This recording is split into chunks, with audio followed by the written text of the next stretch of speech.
أعوذ بالله من الشيطان الرجيم. بسم الله الرحمن الرحيم.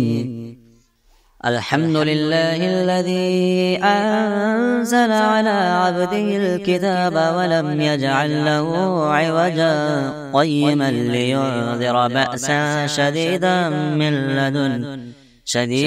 من لدنه ويبشر المؤمنين الذين يعملون الصالحات أن لهم أجرا حسنا ماكثين فيه أبدا وينذر الذين قالوا اتخذ الله ولدا ما لهم به من علم ولا لآبائهم كبرت كلمة تخرج من أفواههم إن يقولون إلا كذبا فلعلك باخع نفسك على آثارهم إن لم يؤمنوا بهذا الحديث أسفا إنا جعلنا ما على الأرض زينة لها لنبلوهم أيهم أحسن عملا وإنا لجاعلون ما عليها صعيدا جرزا أم حسبت أن أصحاب الكهف والرقيم كانوا من آياتنا عجبا إذ أوى الفتية إلى الكهف فقالوا ربنا آتنا من لدنك رحمة وهيئ لنا من أمرنا رشدا فضربنا على آذانهم في الكهف سنين عددا ثم بعثناهم لنعلم أي الحزبين أحصى لما لبثوا أمدا نحن نقص عليك نبأهم بالحق إنهم فتية آمنوا بربهم وزدناهم هدى وربطنا على قلوبهم إذ قاموا فقالوا ربنا رب السماوات والأرض لن ندعو من دونه إلها لقد قلنا إذا شططا هؤلاء قومنا اتخذوا من دونه آلهة لولا يأتون عليهم بسلطان بين فمن أظلم ممن افترى على الله كذبا وإذ اعتزلتموهم وما يعبدون إلا الله فأووا إلى الكهف ينشر لكم ربكم من رحمته ويهيئ لكم من أمركم مرفقا وترى الشمس إذا طلعت تزاور عن كهفهم ذات اليمين وإذا غربت تقرضهم ذات الشمال وهم في فجوة منه ذلك من آيات الله من يهد الله فهو المهتد ومن يضلل فلن تجد له وليا مرشدا وتحسبهم أيقاظا وهم رقود ونقلبهم ذات اليمين وذات الشمال وكلبهم باسط ذراعيه بالوصيد لو اطلعت عليهم لوليت منهم فرارا ولملئت منهم رعبا وكذلك بعثناهم ليتساءلوا بينهم قال قائل منهم كم لبثتم قالوا لبثنا يوما أو بعض يوم قالوا ربكم أعلم بما لبثتم فبعثوا أحدكم بورقكم هذه إلى المدينة فلينظر أيها أزكى طعاما فليأتكم برزق منه وليتلطف ولا يشعرن بكم أحدا إنهم إن يظهروا عليكم يرجموكم أو يعيدوكم في ملتهم ولا تفلحوا إذن أبدا وكذلك أعثرنا عليهم ليعلموا أن وعد الله حق وأن الساعة لا ريب فيها إذ يتنازعون بينهم أمرهم فقالوا ابنوا عليهم بنيانا ربهم أعلم بهم قال الذين غلبوا على أمرهم لنتخذن عليهم مسجدا سيقولون ثلاثة رابعهم كلبهم ويقولون خمسة سادسهم كلبهم رجما بالغيب ويقولون سبعة وثامنهم كلبهم قل ربي أعلم بعدتهم ما يعلمهم إلا قليل فلا تمار فيهم إلا مراء ظاهرا ولا تستفت فيهم منهم أحدا ولا تقولن لشيء إني فاعل ذلك غدا إلا أن يشاء الله واذكر ربك إذا نسيت وقل عسى أن يهديني ربي لأقرب من هذا رشدا ولبثوا في كهفهم 300 سنين وازدادوا 9 قل الله أعلم بما لبثوا له غيب السماوات والأرض أبصر به وأسمع ما لهم من دونه من ولي ولا يشرك في حكمه أحدا واتل ما أوحي إليك من كتاب ربك لا مبدل لكلماته ولا تجد من دونه ملتحدا واصبر نفسك مع الذين يدعون ربهم بالغداة والعشي يريدون وجهه ولا تعد عيناك عنهم تريد زينة الحياة الدنيا ولا تطع من أغفلنا قلبه عن ذكرنا واتبع هواه وكان أمره فرطا وقل الحق من ربكم فمن شاء فليؤمن ومن شاء فليكفر إنا أعتدنا للظالمين نارا أحاط بهم سرادقها وإن يستغيثوا يغاثوا بماء كالمهل يشوي الوجوه بئس الشراب وساءت مرتفقا إن الذين آمنوا وعملوا الصالحات إنا لا نضيع أجر من أحسن عملا أولئك لهم جنات عدن تجري من تحتهم الأنهار يحلون فيها من أساور من ذهب ويلبسون ثيابا خضرا من سندس واستبرق متكئين فيها على الأرائك نعم الثواب وحسنت مرتفقا واضرب لهم مثل الرجلين جعلنا لأحدهما جنتين من أعناب وحففناهما بنخل وجعلنا بينهما زرعا كلتا الجنتين آتت أكلها ولم تظلم منه شيئا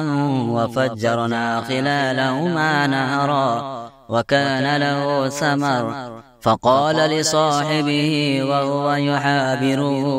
أنا أكثر منك مالا وأعز نفرا ودخل جنته وهو ظالم لنفسه قال ما أظن أن تبيد هذه أبدا وما أظن الساعة قائمة ولئن رددت إلى ربي لأجدن خيرا منها منقلبا قال له صاحبه وهو يحابره أكفرت بالذي خلقك من تراب ثم من نطفة ثم سواك رجلا لكن هو الله ربي ولا أشرك بربي أحدا ولولا إذ دخلت جنتك قلت ما شاء الله لا قوة إلا بالله إن ترني أنا أقل منك مالا وولدا فعسى ربي أن يؤتيني خيرا من جنتك ويرسل عليها حسبانا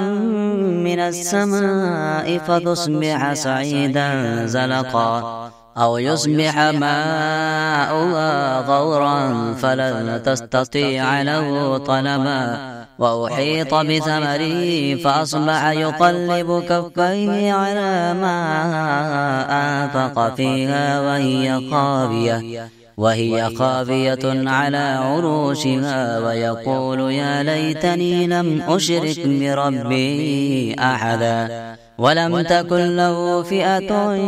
ينصرونه من دون الله وما كان منتصرا هنالك الولاية لله الحق هو خير ثوابا وخير عقبا واضرب لهم مثل الحياة الدنيا كماء إن أنزلناه من السماء فاختلط به نبات الأرض فأصبح هشيما تذروه الرياح وكان الله على كل شيء مقتدرا المال والبنون زينة الحياة الدنيا والباقيات الصالحات خير عند ربك ثوابا وخير أملا ويوم نسير الجبال وترى الأرض بارزة وحشرناهم فلم نغادر منهم أحدا وعرضوا على ربك صفا لقد جئتمونا كما خلقناكم أول مرة بل زعمتم أن لن نجعل لكم موعدا ووضع الكتاب فترى المجرمين مشفقين مما فيه ويقولون يا ويلتنا ما لهذا الكتاب لا يغادر صغيرة ولا كبيرة إلا أحصاها ووجدوا ما عملوا حاضرا ولا يظلم ربك أحدا وإذ قلنا للملائكة اسجدوا لآدم فسجدوا إلا إبليس كان من الجن ففسق عن أمر ربه أفتتخذونه وذريته أولياء من دوني وهم لكم عدو بئس للظالمين بدلا ما أشهدتم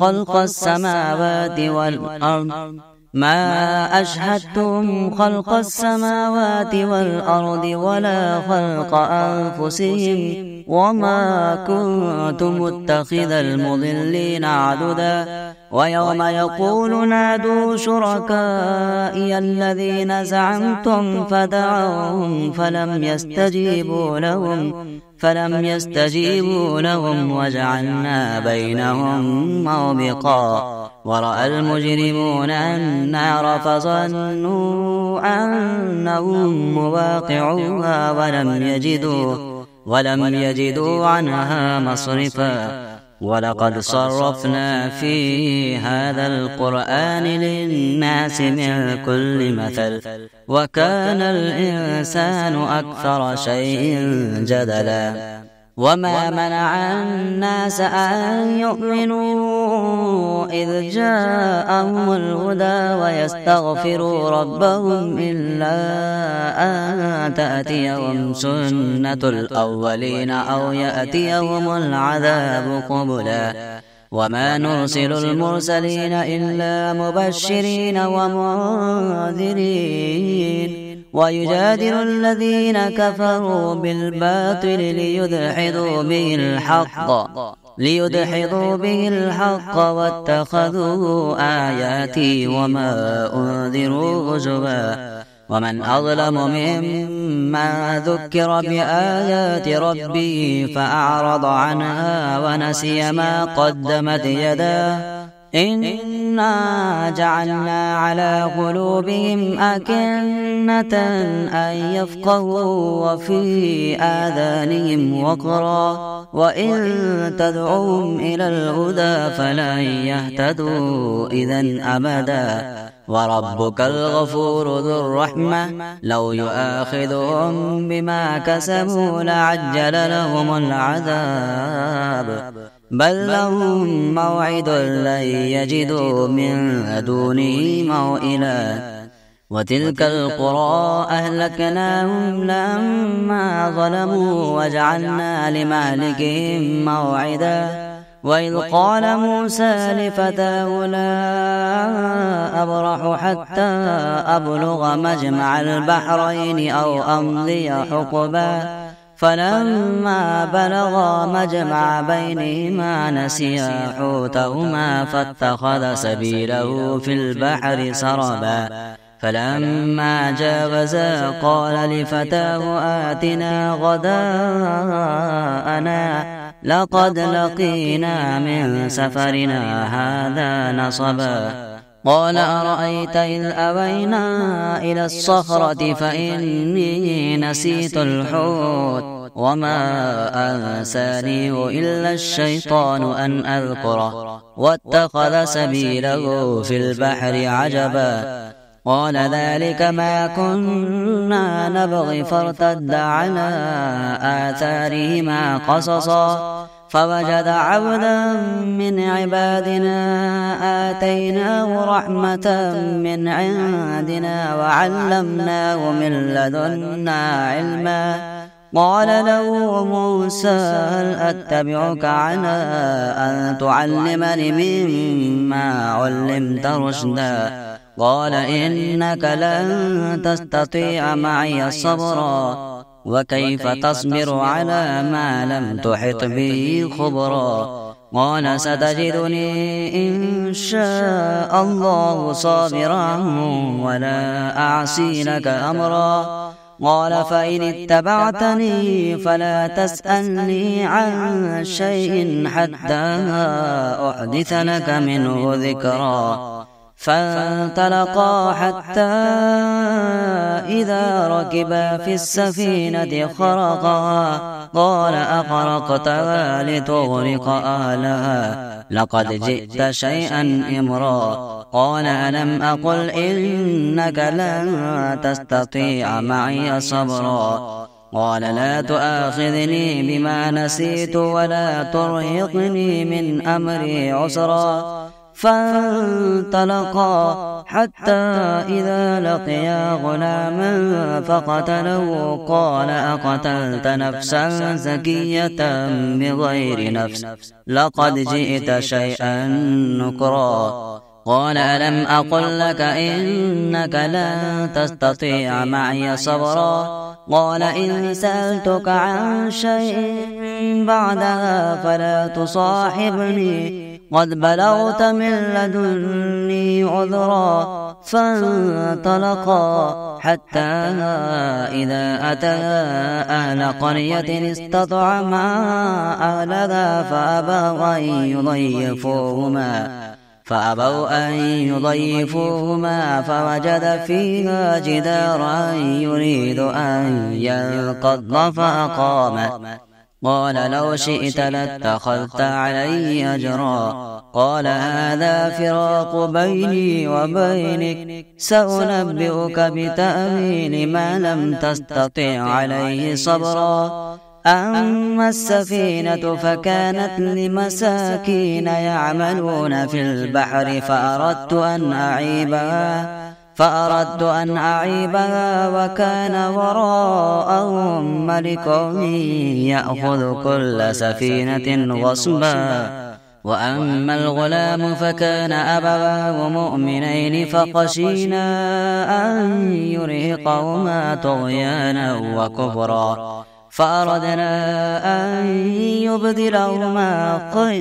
فأردنا أن يبدلهما ربهما خيرا منه زكاة وأقرب رحما. وأما الجدار فكان لغلامين يتيمين في المدينة وكان تحته كنز لهما وكان أبوهما صالحا. فأراد ربك أن يبلغا أشدهما ويستخرجا كنزهما رحمة من ربك وما فعلته عن أمري ذلك تأويل ما لم تسطع عليه صبرا. ويسألونك عن ذي القرنين قل سأتلو عليكم منه ذكرا. إنا مكنا له في الأرض وآتيناه من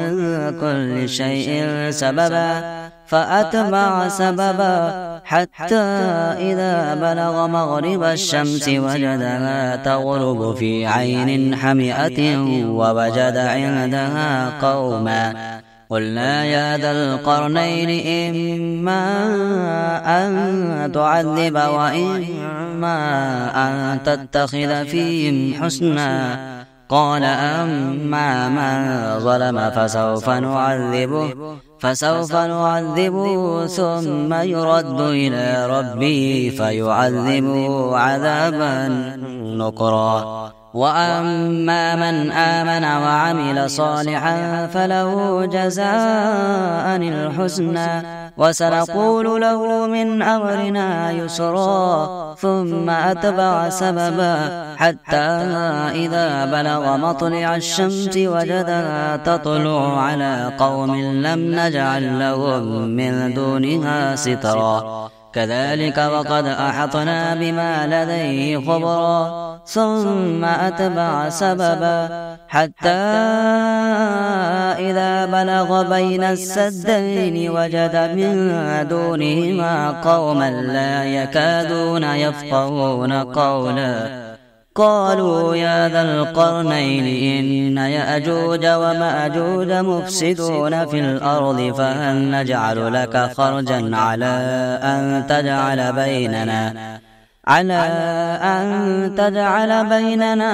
وبينهم سدا. قال ما مكنني في ربي خير فاعينوني بقوة أجعل بينكم وبينهم ردما. آتوني زبر الحديد حتى إذا ساوى بين الصدفين قال انفخوا حتى إذا جعله نارا قال آتوني أفرغ عليه قطرا. فما استطاعوا أن يظهروا وما استطاعوا له نقبا. قال هذا رحمة من ربي فإذا جاء وعد ربي جعله دكا وكان وعد ربي حقا. وتركنا بعضهم يومئذ يموج في بعض ونفخ في السور فجمعناهم جمعا. وعرضنا جهنم يومئذ للكافرين عرضا. الذين كانت أعينهم في غطاء عن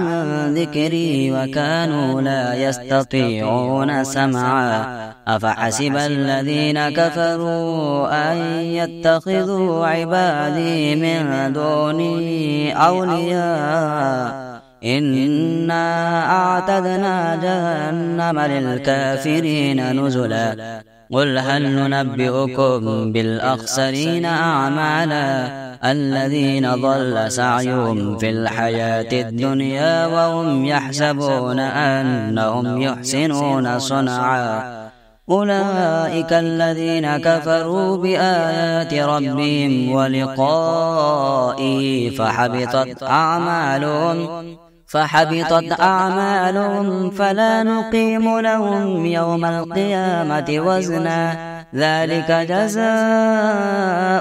جهنم بما كفروا واتخذوا آياتي ورسلي هزوا. إن الذين آمنوا وعملوا الصالحات كانت لهم جنات الفردوس نزلا خالدين فيها لا يبغون عنها حولا قل لو كان البحر مدادا لكلمات ربي لنفد البحر قبل أن تنفد كلمات ربي ولو جئنا بمثله مددا قل إنما أنا بشر مثلكم يوحى إلي أنما إلهكم إله واحد فمن كان يرجو لقاء ربه فليعمل عملا صالحا ولا يشرك بعبادة ربه أحدا. بسم الله الرحمن الرحيم يسبح لله ما في السماوات وما في الأرض الملك القدوس العزيز الحكيم هو الذي بعث في الأميين رسولا منهم يتلو عليهم آياته ويزكيهم ويعلمهم الكتاب والحكمة وإن كانوا من قبل لفي ضلال مبين وآخرين منهم لما يلحقوا بهم وهو العزيز الحكيم ذلك فضل الله يؤتيه من يشاء والله ذو الفضل العظيم مثل الذين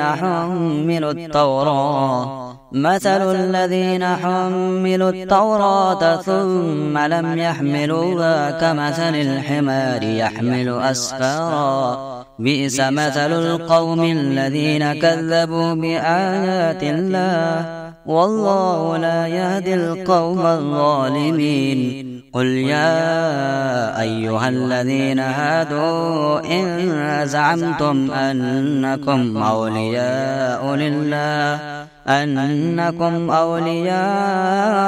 لله من دون الناس فتمنوا الموت إن كنتم صادقين ولا يتمنونه أبدا بما قدمت أيديهم والله عليم بالظالمين. قل إن الموت الذي تفرون منه فإنه ملاقيكم ثم تردون إلى عالم الغيب والشهادة فينبئكم بما كنتم تعملون. يا أيها الذين آمنوا إذا نودي للصلاة من يوم الجمعة فاسعوا إلى ذكر الله وذروا البيع ذلكم خير لكم إن كنتم تعلمون. فإذا قضيت الصلاة فانتشروا في الأرض وابتغوا من فضل الله واذكروا الله كثيرا لعلكم تفلحون. وإذا رأوا تجارة أو لهوا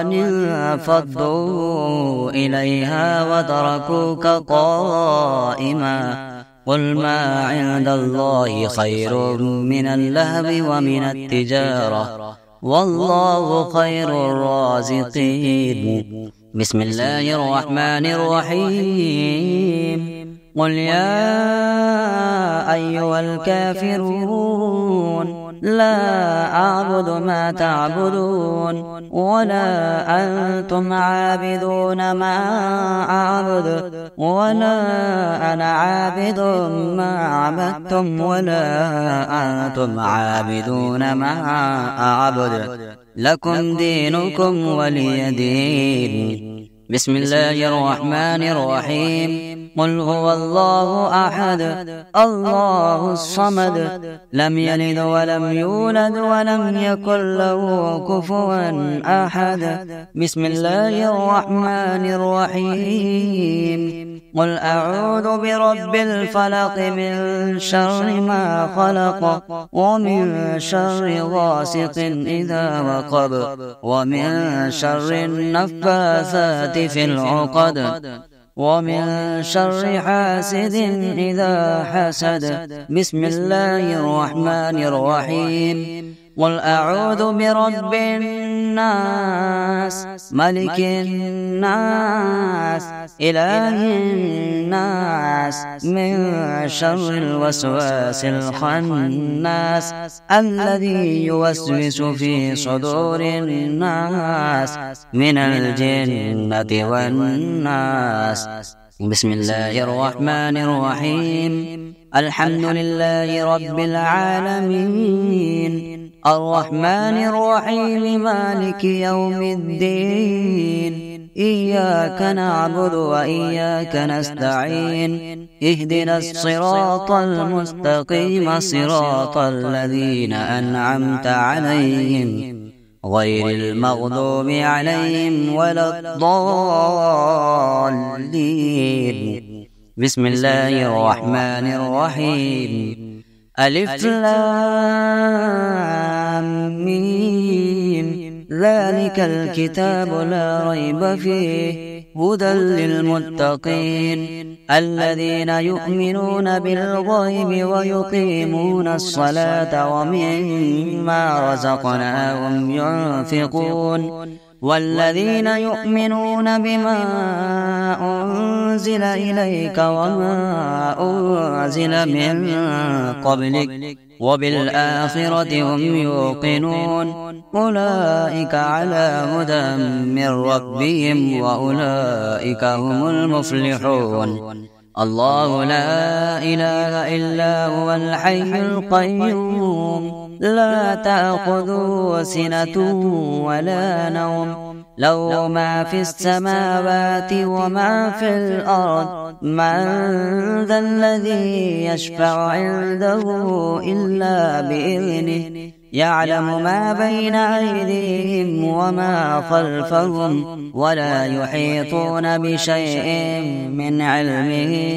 إلا بما شاء وسع كرسيه السماوات والأرض ولا يؤوده حفظهما وهو العلي العظيم. آمن الرسول بما أنزل إليه من ربه والمؤمنون كل آمن بالله وملائكته وكتبه ورسله